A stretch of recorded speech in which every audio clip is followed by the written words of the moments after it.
Hello guys, hello Pisces. Welcome dito sa aking channel, Kapalaran 888 Pisces. Alamin natin kung anong messages, vibration, gabay, energy para sa lahat. At ay general reading. So alamin natin yung last new moon ngayong 2024. So yung new moon na to is mangyayari siya sa December 1. 2024. So, tingnan natin kung ano yung posibleng mensahe sa iyo ng new moon, ano ba yung energy na pwedeng magsimula, or ano ba yung blessings na posibleng parating sa iyo, Pisces, or kung ano yung guidance na pwedeng makuha mo galing sa new moon, or kung ano yung pwedeng mangyari. Usually, mga new beginnings ito na pwedeng dumating sa iyo bago matapos yung taong 2024. Okay. Number 1, spirit, the vast universe. Woo. So, unahin natin yung first card mo dito, which is the new moon in Scorpio. Sinasabi sa iyo, Pisces, since it's your energy also na water sign, go deeper and the vast universe. So, sinasabi sa iyo na yung universe, yung spiritual helpers mo, guides, ang ating Panginoon, the heaven, sila ay sobrang generous sa'yo. So, parang nakikita ko sa'yo dito, Pisces, yung recovery. Recovery, reclaiming of your power, new beginnings, new start. Parang nakikita ko, overall recovery to. Like, for example, recovery ng money. Siguro, yung pera na hinihintay mo ay posibleng mapapasayo. Yung recovery ng health, good health, physical body, emotional health, lahat, spiritual. So, nakikita ko sir dito na the universe is super generous ngayon. December 1, so ibig sabihin, sisimulan niya yung December, the whole month of December na sobrang blessed and then sobrang prosperous and abundant. Okay? Vast universe, malaki siya. So, sinasabi sa'yo na hindi mauubusan ng blessings ang universe, hindi mauubusan ng milagro, hindi mauubusan ng pagpapala. So, sinasabi sa'yo na sobrang prosperous, sobrang abundant yung energy na pinupossess ng new moon sa'yo ngayon. Okay? Okay, Pisces, tingnan natin ano pa ba ang messages, ano pa ba ang posibleng gustong ibigay sa'yo ng tarot deck na to.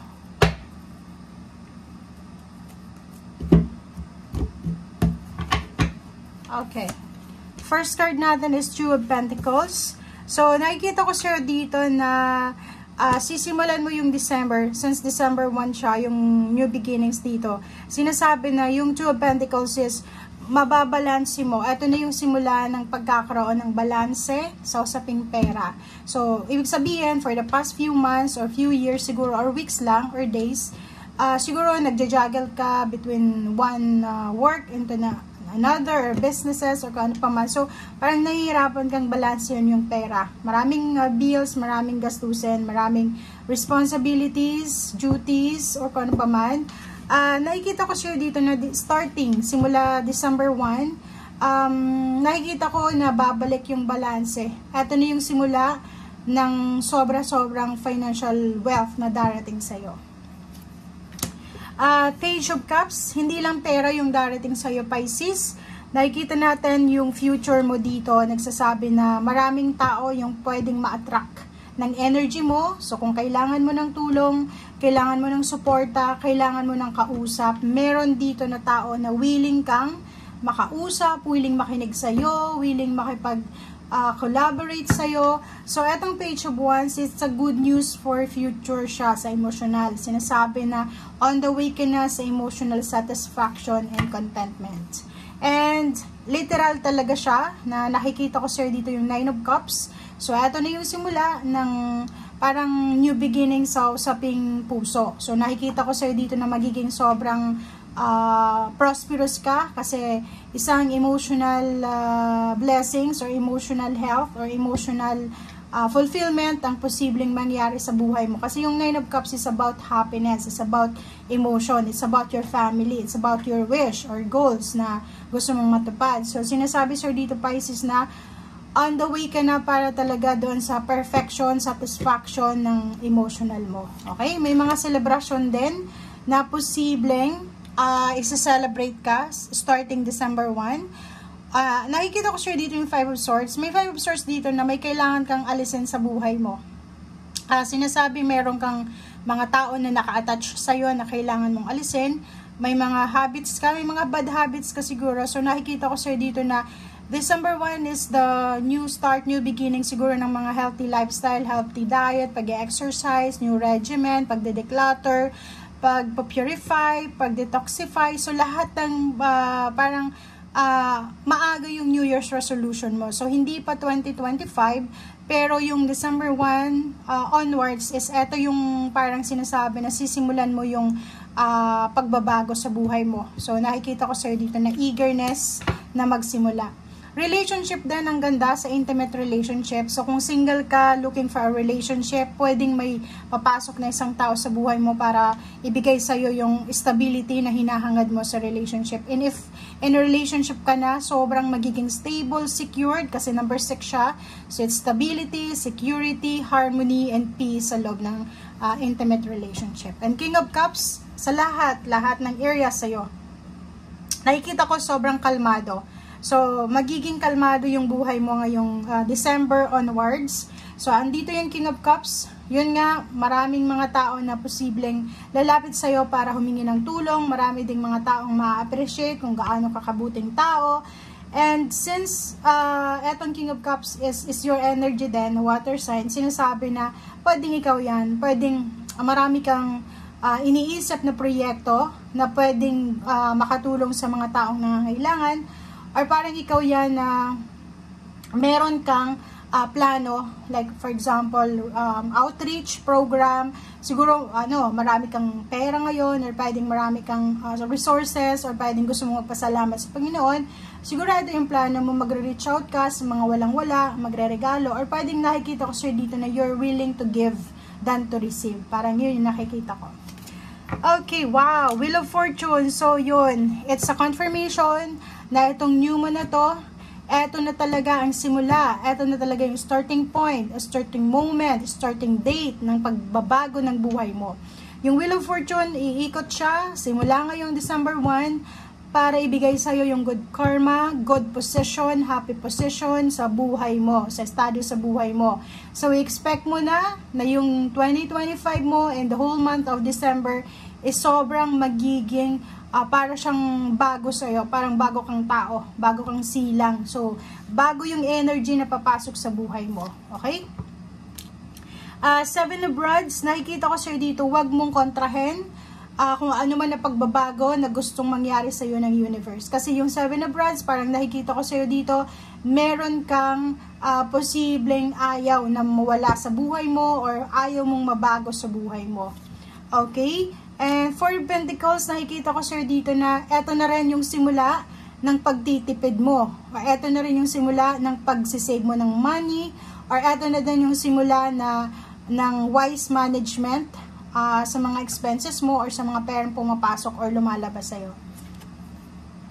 Ace of Cups. So, nakikita ko yung celebration. Posibleng sa araw na ito or sa whole month ng December, marami kang isa-celebrate na okasyon or pwedeng worth celebrating. So, nakikita ko na umaapaw yung cups mo eh. Pag umaapaw yung cups ng tao, sobrang saya niya, sobrang kontento. Okay? And Justice card, wow! Congratulations! Congratulations Pisces kasi nakikita ko sa'yo dito, isa sa posibleng rason kung bakit aapaw yung cups mo kasi posibleng kung may hinihintay kang justice, judgment, or pwedeng mga hukom, 'di ba? Parang may mga rulings sa korte or pwedeng may kakilala ka kamag-anak na posibleng may kaso siyang pinaglalaban or kailangan niyang hintayin yung rulings ng korte. Sinasabi dito na posibleng pabor sa kanya ang rulings na to. So good karma, it's a good karma, balance, and yun yung rason kung bakit ka sobrang masaya. Meron din ditong mga Pisces na pwedeng magsasign ng new contract, 'di ba? Work contract, residence contract, or kung ano man na kontrata dito na posibleng pirmahan mo, documents or papers, and anything na papel. Knight of Rods, nakikita ko sir dito na yung emotion mo starting December 1 is sobrang exciting. Excited ka, confident ka, excited ka, and parang nakahinga ka ng malalim, parang makakahinga ka ng malalim, yun. Parang sinasabi sir dito ng Four of Swords na sa wakas, makakapag-isip na ako ng walang iniisip na iba. Yung parang nawalan ka ng tinik sa lalamunan. Alam mo yung pakiramdam ng Four of Swords? Yung ang dami-dami mong pinoproblema for the past years or months, days, weeks, and then dumating yung araw na nawala na yung problema mo, nawala na yung iniisip mo, nawala na yung parang rason kung bakit hindi ka makatulog, rason kung bakit ka nagkakasakit, bakit ka nai-stress, bakit masama yung pakiramdam mo, masama yung loob mo. Sinasabi dito na wala na siya. So starting December 1, it's a new beginnings, diba? So itong Wheel of Fortune is a manifestation siya na ito na talaga yung pagbabago na deserve mo na magaganap. And excited ka. It's either excited ka sa relationship mo, excited ka sa kung ano man na parating sa buhay mo. And ang High Priestess na to is para siyang yung card na nagsasabi na ngayon mo marirealize kung bakit nangyari yon. So, maraming nangyari sa nakaraan na siguro sa nakaraan, hindi mo masyadong ma-explain. Bakit ba nangyari yon? Bakit ganyan? Bakit ganito? But now, nakikita ko sa'yo dito na posibleng maiintindihan mo na siya. So, it's parang clarity. Makukuha mo yung clarity, enlightenment sa starting December 1 kung bakit nangyari, bakit naghirap ka, bakit nasaktan ka, bakit nawala yung mahal mo sa buhay. Marami kang maiintindihan na, yun, ngayon mo maiintindihan, kaya pala, may plano pala sa akin yung Panginoon. Yung Panginoon pala is naandyan lang para suportahan ako, parang gano'n. So, gano'n yung marirealize mo. Okay? And, reverse na the World card, sinasabi na hindi pa tapos ang lahat. So, wag mong madaliin. So, ibig sabihin, go with the flow, pero wag tayong masyadong, parang maging eager na tapusin lahat. Like for example, yung iba nagpapatayo ng bahay, may planong mag-travel, may planong bumili ng lupa, sasakyan. And siguro nakapag-invest na sila, nabili na nila lahat, nakuha na nila lahat. But sinasabi sir dito ng the World card na reverse na hindi pa. May much more, bigger opportunities, bigger blessings, huge, enormous milagro na posibleng darating pa sa'yo. Hindi pa, parang sinasabi sa'yo dito ng universe, Pisces, na patikim pa lang ito sa'yo. Patikim pa lang, kung ano yung biyaya na natatanggap mo starting December 1, patikim pa lang yan sa'yo ng universe, ang ating Panginoon. Okay? So, sinasabi sa'yo dito, brace yourself, ihanda ang sarili, dahil ito yung parang ito yung result, ito yung outcome ng paghihirap mo, sa sakripisyo mo, dugot pawis yung puhunan mo dito. So, etong judgment na to is sinasabi sa'yo ng barahan na if ikaw ay isang Pisces na gusto mong tumaas yung sweldo mo, pwedeng ito na yung simula na mag-level up ka. Like yun, mag-apply ka ng higher position, mag-apply ka ng kung ano man i-apply mo, kung ano man na gusto mo sa trabaho, sinasabi sir dito na makukuha mo kung ano yun na deserve mo na outcome. Okay. So, ibig sabihin niya, mayroon ditong posibilidad na simula ngayong December 1, mas lalaki yung revenue mo. Kung may business ka, mas malaki yung posibleng revenue ng business mo after 1 month or pwedeng after 1 year. And nakikita ko yung lump sum of money na mahahawakan mo. So, 10 of Pentacles is lump sum of money. It's either payments, payouts, paycheck, or inheritance, or pwedeng bayad sa utang.